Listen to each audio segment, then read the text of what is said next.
আল্লাহ যখন বান্দার সাথে কথা বলতে চান, তখন তা সরাসরি কথোপকথনের মাধ্যমে নয়, বরং বিভিন্ন মাধ্যম এবং লক্ষণের মাধ্যমে ইঙ্গিত করেন। এই ভিডিওতে 5টি লক্ষণ উল্লেখ করা হলো, যা বোঝায় আল্লাহ আপনার সাথে কথা বলতে চান। তো চলেন সেই 5টি কারণগুলি কি কি তা জেনে নেওয়া যাক।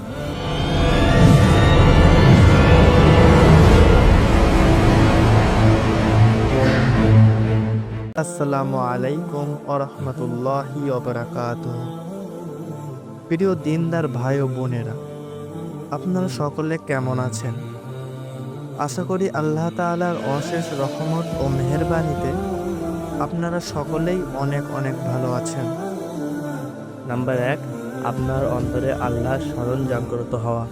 আপনি যদি দেখেন হঠাৎ করে আপনার অন্তরে আল্লাহর স্মরণ করার প্রবল আকাঙ্ক্ষা জেগেছে বা ইবাদতের প্রতি মনোভাব বাড়ছে এবং পাপ থেকে ফিরে আসার তাগিদ অনুভব করছেন, তাহলে বুঝতে হবে এটি আল্লাহর দিক থেকে একটি ইঙ্গিত। আল্লাহ বলেন, তোমরা স্মরণ করো আল্লাহকে, আল্লাহ তোমাদের স্মরণ করবেন। সূরা বাকারা আয়াত নাম্বার 152। নাম্বার 2, কুরআন বা হাদিসের মাধ্যমে আপনার প্রশ্নের উত্তর পাওয়া। যখন আপনি একটি বিশেষ বিষয় নিয়ে অত্যন্ত চিন্তিত থাকবেন এবং কোরআন পড়তে গিয়ে বা হাদিসের মাধ্যমে সরাসরি সেই বিষয়ের উত্তর পেয়ে যান, তাহলে বুঝবেন আল্লাহর সাথে আপনার কথোপকথনের একটি মাধ্যম হতে পারে। নাম্বার 3, আপনার দোয়াগুলো স্পষ্টভাবে কবুল হওয়া। যদি আপনি আল্লাহর কাছে কোনো বিশেষ বিষয় নিয়ে দোয়া করেন এবং খুব ক্ষুদ্র বা নির্দিষ্টভাবে তার উত্তর পান, তাহলে এটি আল্লাহর তরফ থেকে একটি বার্তা যে তিনি আপনার সাথে আছেন। আল্লাহ বলেন, আমার বান্দা যখন আমার ব্যাপারে তোমার কাছে প্রশ্ন করে, আমি তো কাছেই আছি। যারা আমার কাছে প্রার্থনা করে, আমি তাদের প্রার্থনার সাড়া দিই। সূরা বাকারা আয়াত 196। নাম্বার 4, অশান্তির মাধ্যমে শান্তি অনুভব করা। কঠিন পরিস্থিতিতে যদি আপনার অন্তরে এক ধরনের প্রশান্তি বা স্থিরতা থাকে, তাহলে বুঝতে হবে এটি আল্লাহর রহমত। তিনি হয়তো আপনার বলতে চান, আমার উপর ভরসা করো। আল্লাহ বলেন, যে ব্যক্তি আল্লাহর উপরে তাওয়াক্কুল করে, তার জন্য তিনিই যথেষ্ট। সূরা তালাক আয়াত নাম্বার 3। নাম্বার 5, জীবনের কঠিন সময়ে আল্লাহর দিকে ফিরে আসার সুযোগ সৃষ্টি হওয়া।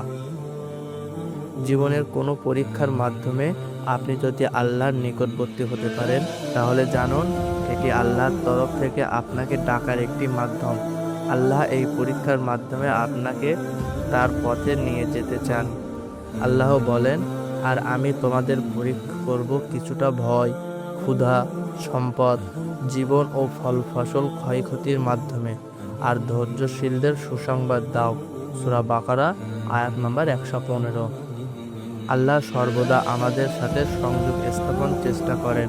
আমাদের কাজ হলো সেই ইঙ্গিতগুলো বোঝার চেষ্টা করা এবং আল্লাহর দিকে ফিরে আসা। প্রতিদিন কোরআন তেলাওয়াত, দোয়া এবং তওবার মাধ্যমে আল্লাহর সাথে সম্পর্ক আরও গভীর করা।